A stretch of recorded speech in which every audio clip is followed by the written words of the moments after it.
So your friends finally got you to install Valorant. If someone sent you this guide, chances are they're either being passive-aggressive about your performance, or they're too insecure in their own skills to try to give you advice themselves. Either way, let's get you started on the basics, and prepare to throw you back into the realm of Valorant. First things first, agent selection. With how this game is growing in agent roster size and Riot's own plans to make it 50, this video is going to get outdated the longer it's out. But this is how the game is looking as of patch 5.8. Every new Valorant player starts out with 5 characters: Brimstone, Jett, Phoenix, Sage, and Sova. From these characters, it can already seem like a hard choice, and a lot of people will start based on a few things, like watching someone on YouTube or TikTok, or having your friend tell you who to play sometimes. And I'm gonna ask you to ignore all of them. Of the 5 starting agents, I can only recommend 3 of them in good faith: Brimstone, Phoenix, and Sova. Brimstone is a controller, a smoke character. He's a good baseline agent that you will always have unlocked, and if your team doesn't have someone on smokes already, he's someone that's really easy to pick up and hard to mess up. His other abilities consist of a stim beacon that can be used to get your team moving faster, either towards or away from a site, and his molly can be used to deny the enemy team space or to clear out space. His ultimate is useful for post-plant denial or huge area clear. Overall, he's a strong character to have in your back pocket for later, but not necessarily someone that everyone will enjoy playing forever, and that's okay. Phoenix is a duelist, and his kit is a jack-of-all-trades menagerie of utility and self-sustainability. He has a flash that, with recent buffs, is actually a decent way of getting the enemy off an angle, a wall of fire that can be used as a temporary smoke wall to take space with, or to heal yourself, and a molly that is best used to heal yourself in a corner, away from your teammates. His ultimate is by far the strongest part of his kit, allowing him, in essence, a second life. It's very useful in just about every situation, and should be used almost every time you have it. Retake? Be the entry. Site take? Be the entry.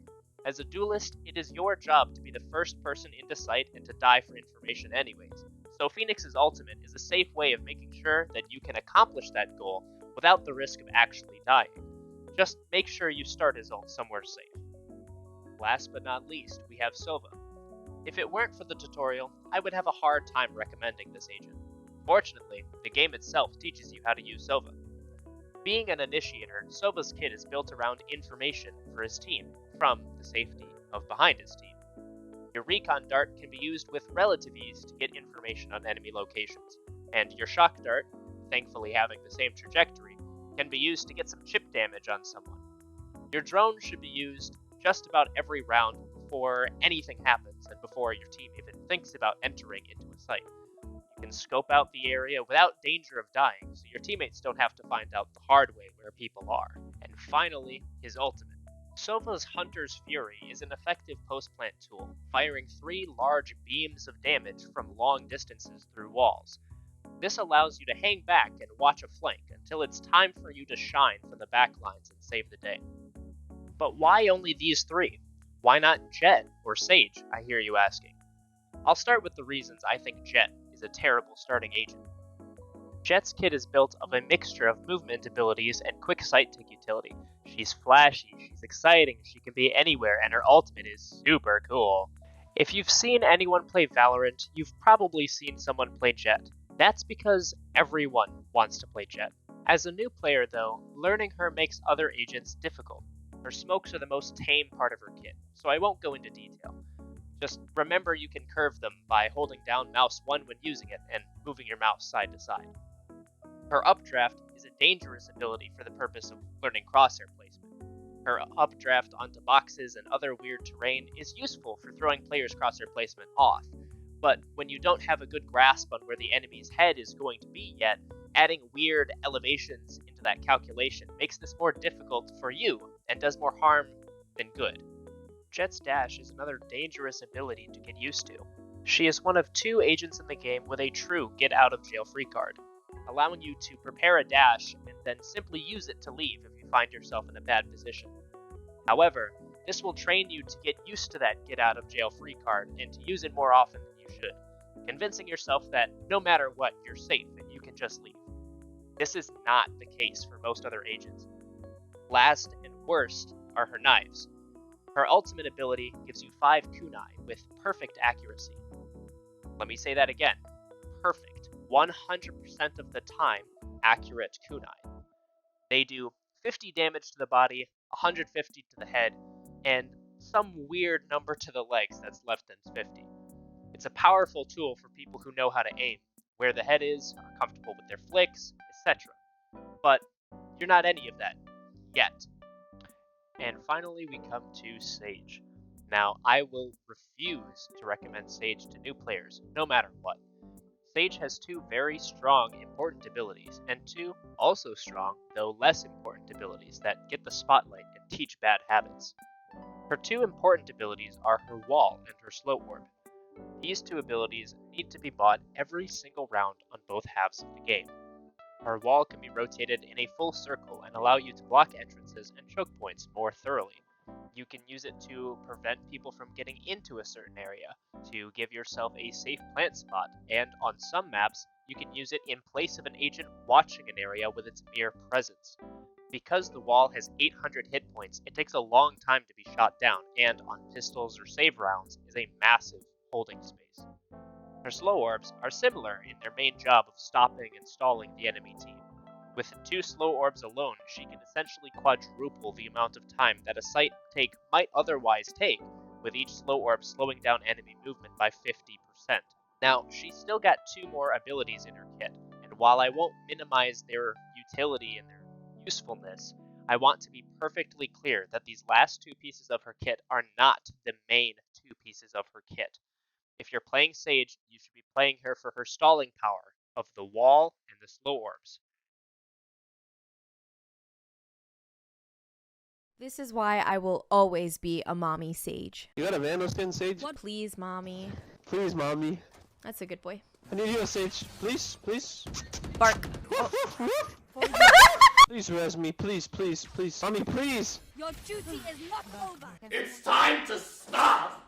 You're going to hear a lot of this and much more if you play Sage. That's because most low elo players think that Sage's entire kit consists of her heal and her ultimate ability. Her heal will gradually heal the target agent for 60 HP, and her res, her ultimate, will revive a dead ally at 100 HP. Now, while these are very useful, playing for her heal rather than playing with the team makes most early Sage adopters into sitting ducks, cowering in a corner, waiting for their carry to peek them again, shouting for a heal. This is a horrible mindset and playstyle to get into, and it turns the game from a 5 versus 5 into a 4 versus 5. Makes you scared of the enemy when they should be scared of you. So what agent should you play? Maybe you've just gotten into your first unlock, or are looking at picking up a new character to play. The best thing that I can recommend if you want to try out new agents and see if they play how you want to play is to go into the range. Do the spike plant and defuse on medium, yes, medium difficulty, and use their abilities. The spike plant practice is nearly identical to the set site B, and getting used to the abilities there will transfer into game knowledge. When picking an agent though, there are a few things to ask yourself, partly based on your experience playing other agents or playing other games. If you like to be the playmaker, go in, get shit done. Duelists are going to be good agents for this. As weird as it sounds, being the agent whose job it is to leap into the site and die is a great person to be the one who calls the shots. Jet, Neon, Raze, they're all fast-paced agents that can take space quickly for their team to push up with. Phoenix can take a lot of that same space at a bit of a slower pace, but he can easily explode into a choke out of nowhere. Finally, Yoru, another agent that I can't necessarily recommend, can take a lot of that space faster than anyone has the right to, and confuse the enemy team, bending them to your will. Do you like setting people up for plays and cleaning up after them? Initiators are going to be your go-to agents for this. This class of agents has flashes, concussions, reveals, anything and everything you need to set yourself up and your team for more aggressive playstyles and a few swift kills against their helpless foes. Do you like playing site defense? Your best shot for site defense is going to be the Sentinel class of agents. Each of them has something that makes the site harder, or at least more dangerous, to take directly. Cypher's trips, Sage's walls and slows, Killjoy's entire setup kit, and Chamber's trip all allow for massive stalling power in your team's favor. If you like holding back and playing a bit more relaxed, controllers are the best agent for this, borderline requiring you to play a bit further back so that your smokes can be used to block off enemy sight lines and your other pieces of utility can be used to hold positions in your favor rather than your enemies. At the end of the day, whichever character you end up selecting is all up to personal choice and preference. I hope that this guide has helped you to narrow your options and focus on an agent or two to select, and start learning for the near and distant future. For help with some of the other basics, I recommend watching through the rest of this non-existent playlist, including guides on crosshairs, sensitivity, aim, positioning, and how to outsmart your opponents. Till next time, this is Zombie, buzzing off.